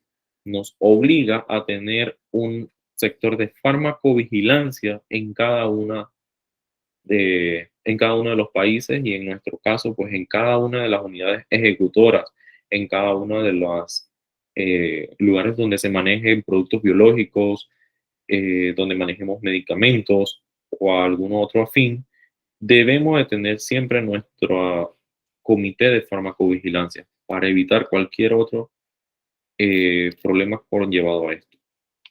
Parte del objetivo que se llevan con esto es mantener y desarrollar métodos de excelencia para la recolección, procesamiento, diseminación de información sobre beneficios y riesgos de medicamentos e investigar pues estas áreas. Un punto que también me acabo de acordar y se los voy a poner de ejemplo, fue lo que pasó con este famoso jarabe de dietilenglicol en nuestro país. ¿Recuerdan qué fue lo que pasó? ¿Recuerdan cómo se dio todo esto?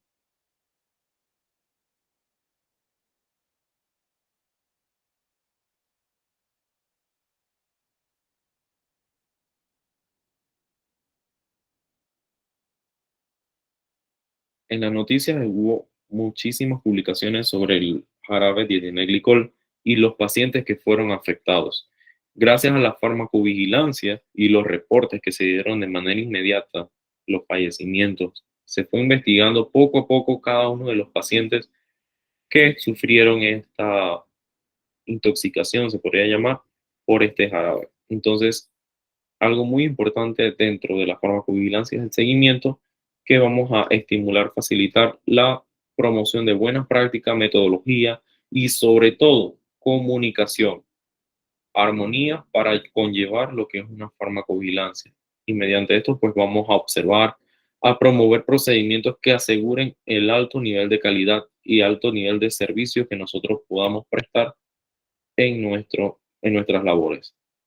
Entonces, el Programa Internacional de Farmacovigilancia de la OMS está para apoyar la promoción del uso racional de medicamentos y conseguir avances en lo que es la farmacoterapia en pacientes individuales de la salud pública. En la educación y en la comunicación globales, los beneficios, perjuicios, efectividad, riesgos, tratamientos médicos.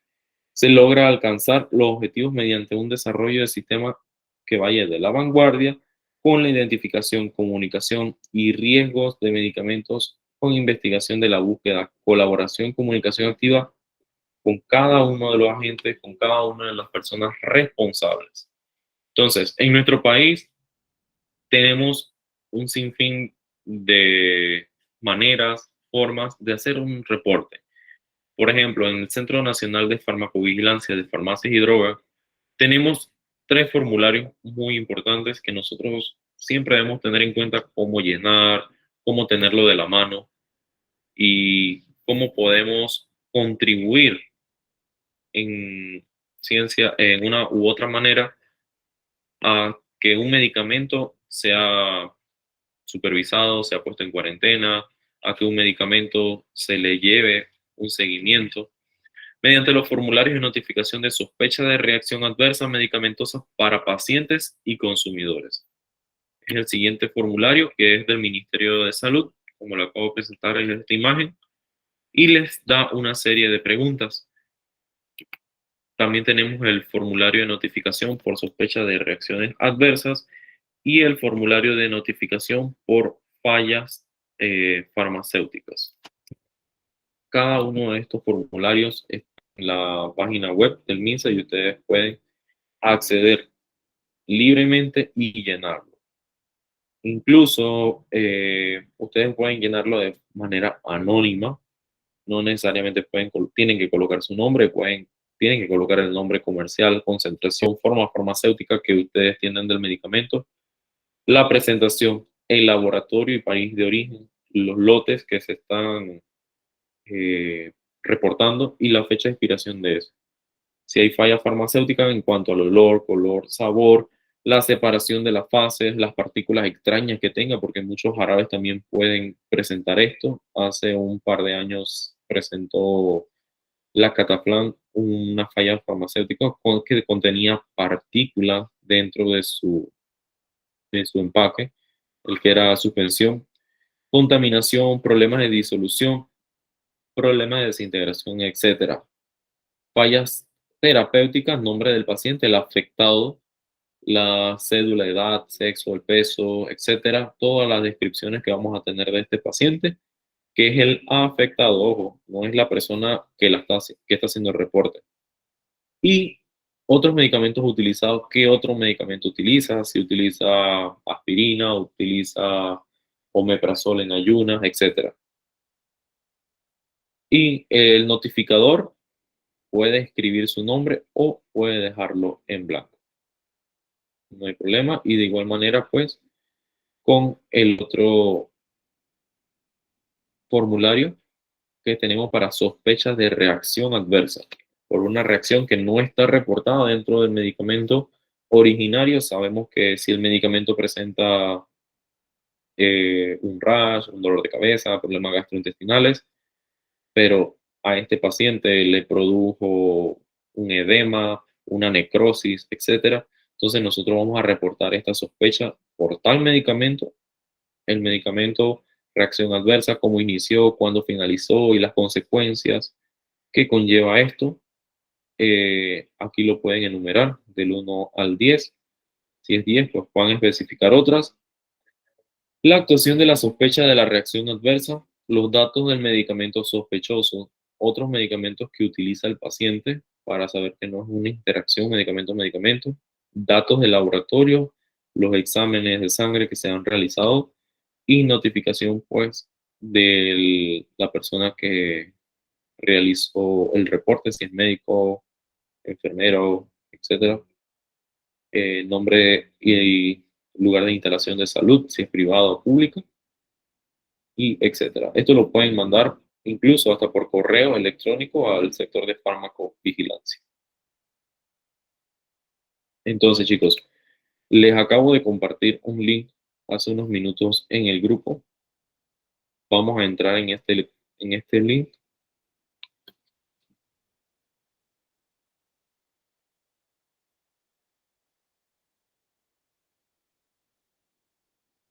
Este es un Padlet. Todos han trabajado. No sé si alguien ha trabajado con Padlet o no lo conoce, sino para explicarles.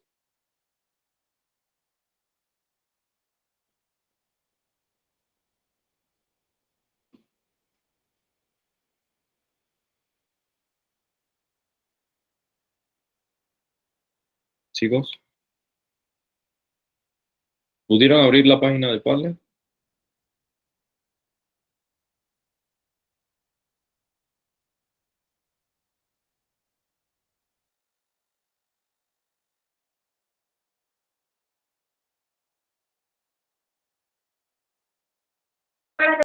Listo, listo, ya abrí la página.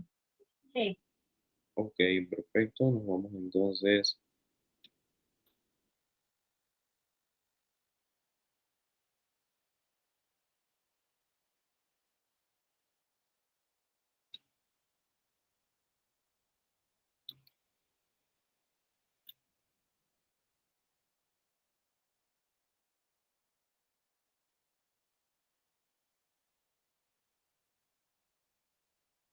Denme un segundo para ver si puedo abrir esta.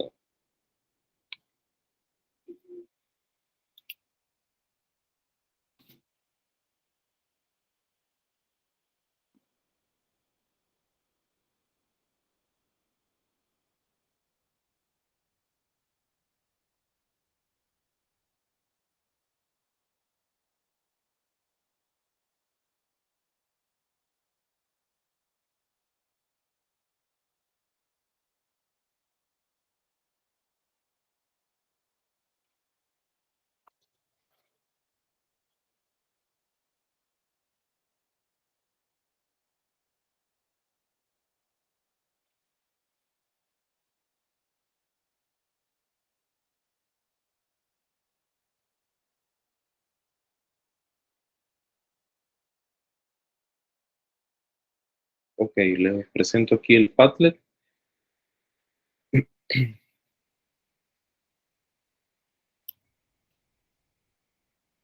Ok, en la parte inferior derecha tenemos un símbolo de más.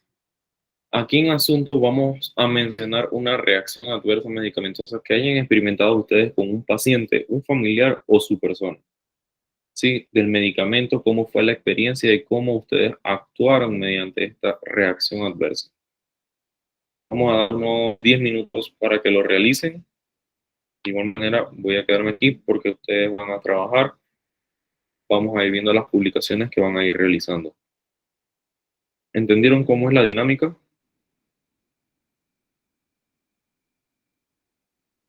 ¿La puedes repetir, por favor? Sí, profesor, que lo repita.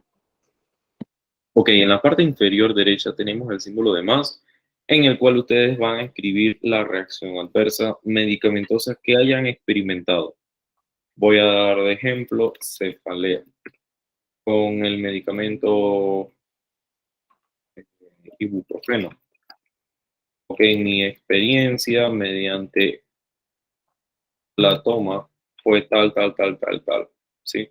Vamos a publicar esto y lo vamos a discutir en unos breves momentos, uno por uno, mediante ustedes vayan terminando.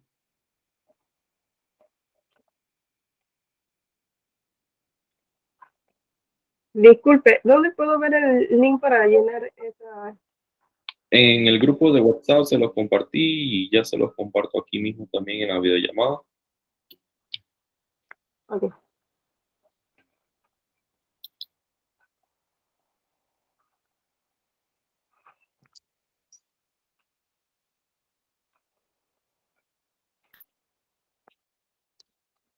Listo, están en la parte de mensajes.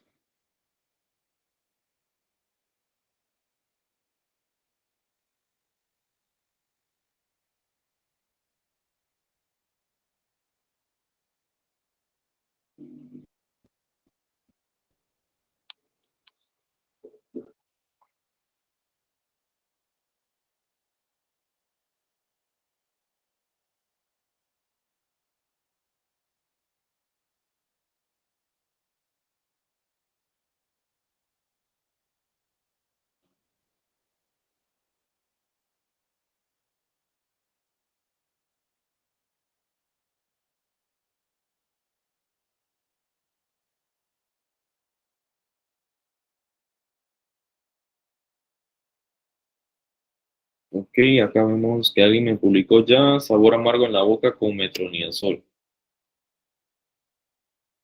Pongan el nombre en la parte de abajo para saber quién.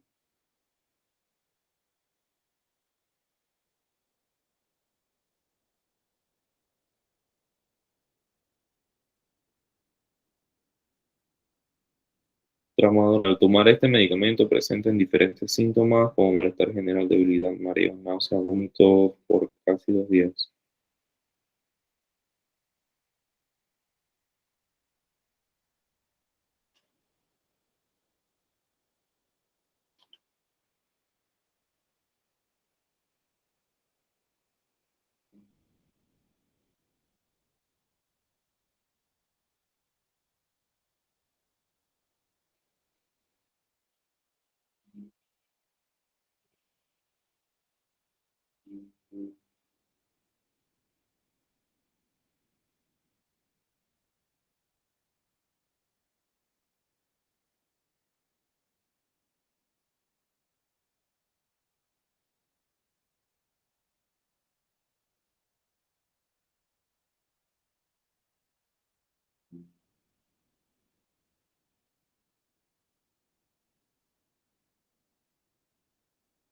Ok, perfecto.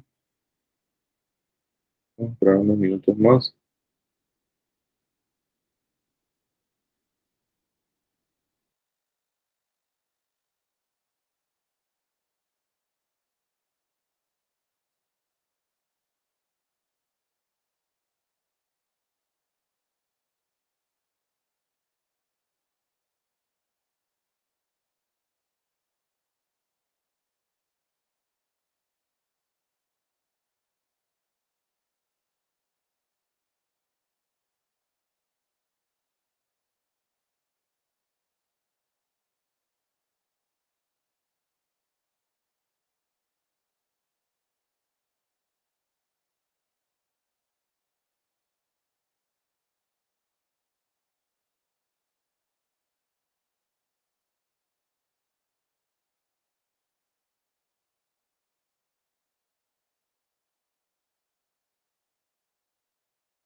Ok, ¿ya todos pudieron publicar?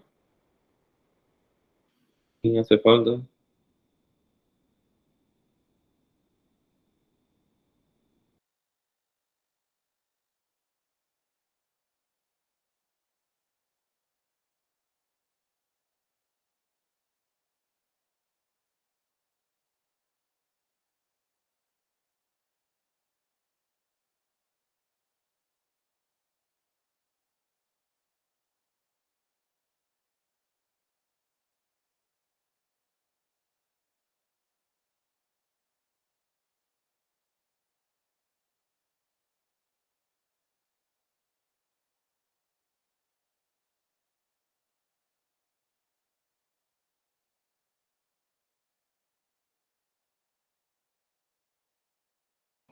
Ok, vamos a ir viendo lo que han ustedes compartido.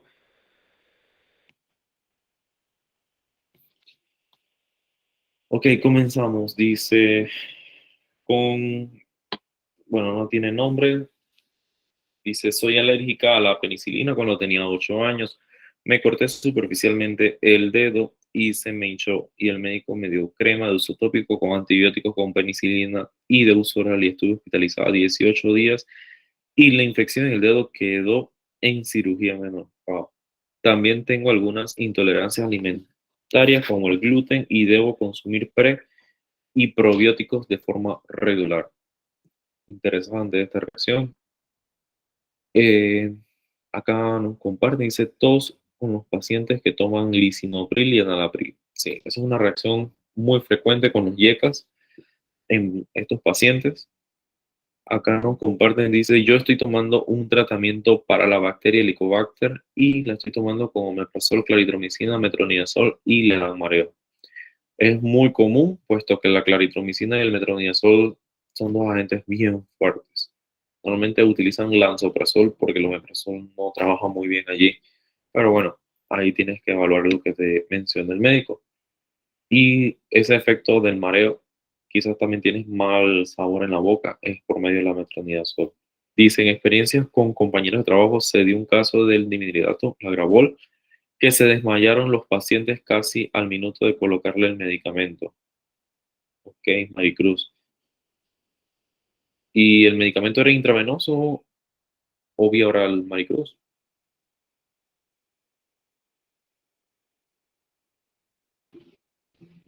Maricruz.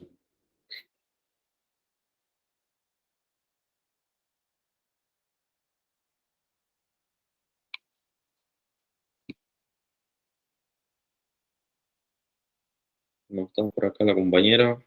Ok. ¿Es intravenoso? Era intravenoso. Ah, ok, ok, perfecto. Lizeth Sandoya dice, con un familiar alérgico a la penicilina, se le dijo que el doctor era alérgico y le aplicó ceftriaxona, provocando una reacción alérgica a la hora que estaba totalmente brotado y se tuvo que llevar a urgencia debido a su tratamiento. Sí, en efecto, sabemos que la ceftriaxona, pues, por decirlo así, es una prima hermana de la penicilina y pues, por ende, tiende a dar todos los efectos adversos que produce una penicilina. Córdoba nos menciona que el de ketoprofeno le causó dolores estomacales.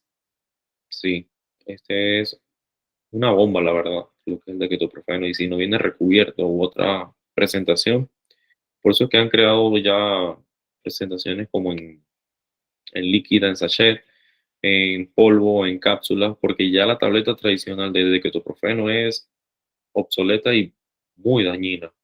Ese medicamento es tan fuerte. Quita el dolor, pero lo que va a causar luego es horrible. Con amoxicilina en mi persona le ha producido diarrea, Jorge. Ok, sí. Tramadol, muchos mareos, náusea, debilidad, resequedad en la boca, le produjo el CPT, dice, en un paciente, ok, es normal. El tramadol acá también nos menciona que al tomar este medicamento presentaron diferentes síntomas como malestar general, debilidad, náuseas, vómito, casi 2 días. Es muy normal, pues el tramadol es un medicamento eh, derivado del opio y tiende a producir todos estos efectos, náuseas, mareo. Incluso uno de los más graves es la dependencia. El medicamento es adictivo. Y años anteriores salió una noticia de un paciente aquí en la provincia de Chiriquí de que el paciente falleció por una sobredosis de tramadol. Nos menciona que un médico me prescribió 3 comprimidos de ivermectina y no me llegó a las 120 libras, me dio náuseas, mareos, vómito e incluso dolor en el vientre. Wow, 3 comprimidos sumamente fuertes y para el peso pues no es lo adecuado. Reacciones adversas con Lisargil, presenté problemas en el estómago, nos menciona Misoria Costa. En mi experiencia de trabajo, ver una reacción adversa resecada de boca a ardor en la garganta de Iversartán. Muy interesante esta reacción, Gabriela, pues no la conocía en cuanto al ardor de la garganta y resequedad de boca de los aras es un poco normal, pero el ardor de la garganta no. Es importante esto y cosas así la debemos de hacer, de llenar los formularios de reporte, porque podemos contribuir en algo muy importante. Quizás no tanto el principio activo, sino lo que estábamos explicando, los excipientes que tiene este laboratorio y fabricante. Pacientes que toman cloroquina y primaquina generalmente presentan náuseas, problemas gastrointestinales, mareos, nos dice Yaradamis.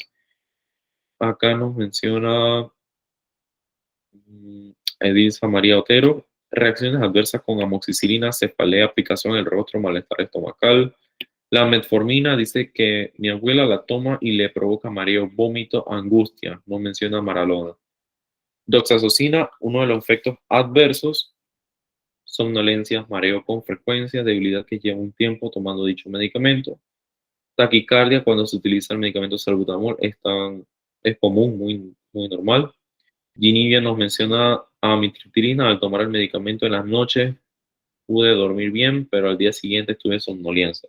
Es muy normal con lo que es el tricíclico, tiende a producir esto, una somnolencia muy pesada, incluso hasta un amargor en la boca. Ok, chicos. Bueno, con esta asignación que acabamos de presentar, bien breve, concisa y precisa, pues damos por finalizada la sesión del día de hoy.